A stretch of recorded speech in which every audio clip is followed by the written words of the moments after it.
Bulan Juli kemarin ada satu hal yang kembali gue rasain setelah cukup lama hilang. Rasanya sederhana, gue kembali senang menjadi seorang murid. Beberapa tahun terakhir, gue cukup sibuk untuk ngejar sesuatu. Belajar sendiri, pulang malam, beberapa kali gagal untuk ngedapetin apa yang gue inginin. Pernah juga ngerasa diremehin. Waktu itu pikiran gue sederhana, gue cuma ingin ngebuktiin bahwa gue layak untuk mendapatkan kesempatan. Sampai akhirnya kesempatan itu benar-benar datang. Gue dipercaya untuk menjadi seorang leader, punya tim, punya tanggung jawab yang lebih besar. Perlahan peran gue juga berubah. Gue mulai percaya sama orang-orang di bawah gue untuk menanganin banyak kerjaan teknis.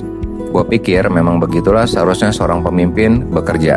Mereka ngerjain, gue ngarahin. Mereka lebih tahu detailnya, dan kalau ada sesuatu yang gue gak paham, gue bisa belajar dari mereka. Dan menurut gue itu gak salah. Tapi belakangan, gue mulai menyadari sesuatu. Ternyata ketika kita terlalu lama merasa cukup dengan apa yang kita tahu, tanpa sadar, dunia tetap berjalan.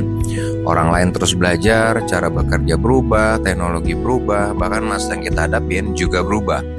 Juli kemarin ngebuat gue kembali turun tangan ngerjain beberapa kerjaan teknis.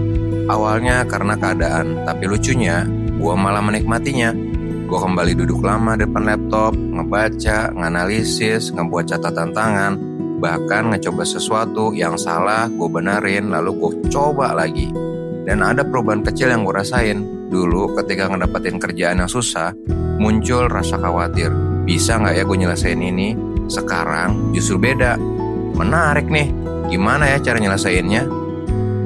Mungkin masalahnya masih sama, tetapi cara ngelihatnya aja yang mulai berubah. Semakin banyak gue belajar, anehnya gue justru semakin sadar bahwa ternyata banyak banget yang gak gue tahu. Dan mungkin memang seperti itu. Kadang-kadang kita terlalu sibuk ingin terlihat pintar sampai lupa bahwa merasa tidak tahu sebenarnya bukan sesuatu yang memalukan. Karena dari situlah rasa ingin tahu dimulai.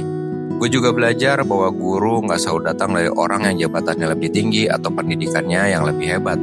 Suatu pagi gue duduk ngobrol sama teman-teman gue di parkiran. Kita ngobrol biasa sambil ngerokok sebatang tentang kerjaan, keluarga, dan kehidupan.